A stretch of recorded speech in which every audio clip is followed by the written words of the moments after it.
السلام علیکم ورحمۃ اللہ وبرکاتہ۔ نحمدہ و نصلی علی رسولہ الکریم، اما بعد فاعوذ باللہ من الشیطان الرجیم، بسم اللہ الرحمن الرحیم۔ دوستو، آج ایک بہت ہی اچھی بات میں آپ کے سامنے لے کر آیا ہوں قرآن مجید کی، رسول اللہ صلی اللہ علیہ وسلم کی ایک حدیث، اور ایک حدیث کے اندر پہاڑ جتنا سبق ہے، پہاڑ جتنی عقل ہے، پہاڑ جتنا ایک ہمارے لیے درس ہے۔ اگر سمجھنے والا بھی ہو تو اس کو سمجھ کر اپنی زندگی کو بدل سکتا ہے۔ رسول اللہ صلی اللہ علیہ وسلم نے فرمایا، ان المؤمن اذا اذنب، جب کوئی بندہ مومن گناہ کرتا ہے، کانت نقطۃ سوداء فی قلبہ، تو اس کے دل پر ایک سیاہ رنگ کا نقطہ لگ جاتا ہے۔ فَإِن تَابَ وَاسْتَغْفَرَ سُقِلَ قَلْبُهُ، اگر بندہ گناہ کے بعد توبہ کر لیتا ہے اور استغفار کر لیتا ہے، اللہ سے معافی مانگ لیتا ہے، سُقِلَ قَلْبُهُ، تو اللہ اس نقطے کو ختم کر دیتے ہیں۔ دوستو، ریکویسٹ یہ ہے کہ اس حدیث کو ذرا توجہ اور غور کے ساتھ سننا، انشاءاللہ تعالیٰ بہت زیادہ آپ کو فائدہ ہونے والا ہے۔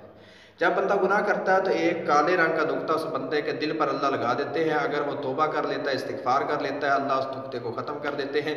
وَإِن زَادَتْ زَادَ فَإِن زَادَتْ، اگر بندہ گناہ نہیں چھوڑتا، استغفار نہیں کرتا، توبہ نہیں کرتا، زادت، گناہ کو زیادہ کر دیتا ہے، بار بار کرتا ہے، پھر کرتا ہے، پھر کرتا ہے، دن رات کرتا ہے، اگلے دن پھر کرتا ہے، پھر کرتا ہے، مہینوں کے حساب سے گناہ کرتا چلا جاتا ہے، زادہ، تو پھر وہ نقطہ بھی بڑا ہونا شروع ہو جاتا ہے، حتیٰ یعلو قلبہ، تو حتیٰ کہ اس کے سارے دل کو، اللہ کے رسول صلی اللہ علیہ وسلم نے فرمایا کہ وہ نقطہ سیاہ بنا دیتا ہے، وہ نقطہ اس کے دل، سارے کے سارے دل کو کالا کر دیتا ہے۔ فَذَلِكَ الرَّيْنُ الَّذِي ذَكَرَ اللَّهُ فِي الْقُرْآنِ، تو یہ وہ زنگ ہوتا ہے دل کے اوپر جس کا ذکر اللہ نے قرآن کے اندر بھی کیا ہے، جس کا ذکر اللہ نے قرآن کے اندر بھی کیا ہے۔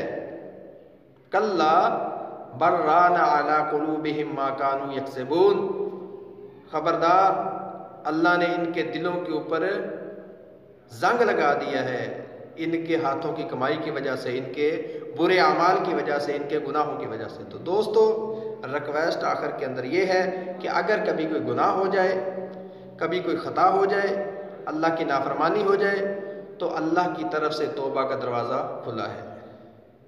توبہ کا دروازہ ہر وقت کھلا رہتا ہے۔ توبہ کرے، استغفار کرے، اپنے دل کو صاف کرے، دل پر زنگ لگنے سے اپنے آپ کو بچائیں۔